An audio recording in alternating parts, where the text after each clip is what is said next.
இது வரைக்கும் நம்ம சேனலை சப்ஸ்கிரைப் பண்ணாதவங்க சப்ஸ்கிரைப் பண்ணிக்கோங்க. இன்றைக்கி இந்த வீடியோவில் நம்ம கிறிஸ்பியான சிக்கன் பிரெட் சாண்ட்விச் எப்படி செய்யுதுன்னு பார்க்கலாம். தேவையான பொருட்கள் என்னென்னு பார்க்கலாம். 200 கிராம் போன்லெஸ் சிக்கன் எடுத்துக்கோங்க. அதை வந்து மிக்சியில் போட்டு கொஞ்சம் கொரப்பாக அரைச்சி எடுத்துருங்க.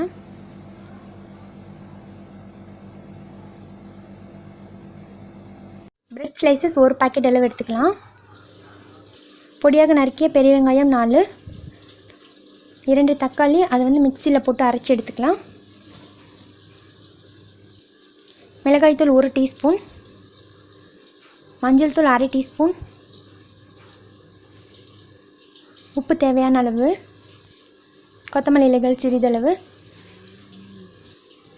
சோயா சாஸ் ஒரு 3 டீஸ்பூன் அளவு எடுத்துக்கோங்க.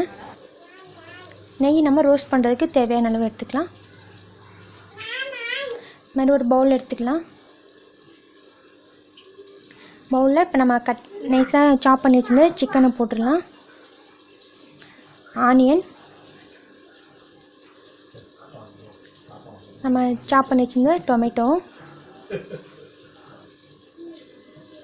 உப்பு தேவையான அளவு, மஞ்சள் தூள், மிளகாய்த்தூள், கொத்தமல்லி இலைகள், இப்போ சோயா சாஸ் எல்லாத்தையும் ஒன்றா சேர்த்து நல்லா மிக்ஸ் பண்ணிடலாம். இதை அப்படியே நல்லா நம்ம மிக்ஸ் பண்ணி ஒரு 1/2 hour இதை ஊற வச்சிடலாம்.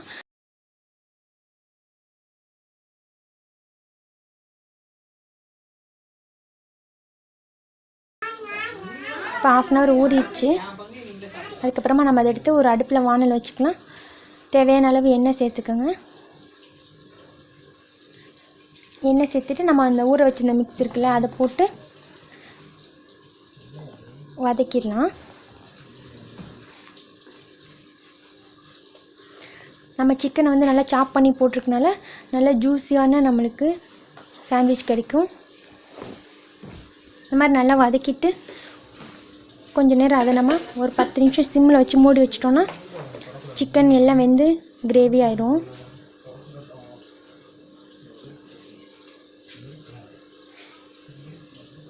இப்போ இந்த மாதிரி இதை நல்லா கிளறி வச்சுட்டு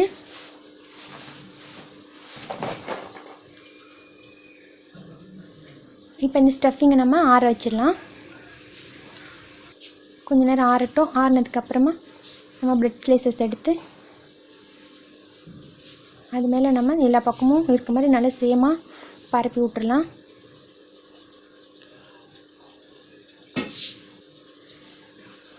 பரப்பியாச்சு. இப்போ அதுக்கு மேலே ஒரு ப்ரெட் வச்சு நம்ம அதை கவர் பண்ணிடுங்க. கவர் பண்ணி இது மாதிரி லைட்டாக ப்ரெஸ் பண்ணி விட்டுட்டா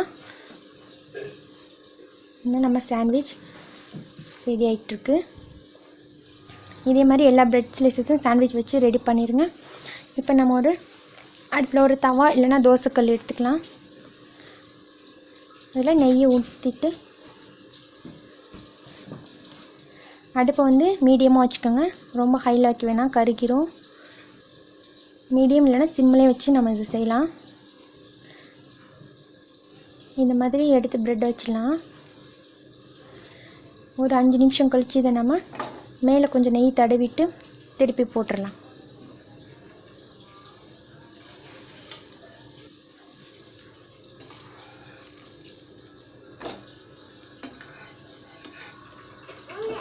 இந்த மாதிரி நல்லா கோல்டன் ப்ரௌனாக ரோஸ்ட் ஆகட்டும்.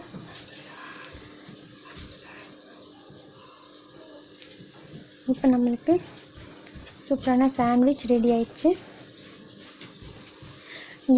இதே மெத்தட்லேயே நம்ம வெஜிடபிளும் பண்ணலாம், மட்டன் வச்சு பண்ணலாம், எக் வச்சு பண்ணலாம். சூப்பரான சாண்ட்விச் கிடைக்கும். இந்த ரெசிபி உங்களுக்கு பிடிச்சிருந்துச்சின்னா லைக் பண்ணுங்கள், ஷேர் பண்ணுங்கள், கமெண்ட் பண்ணுங்கள். தேங்க்யூ.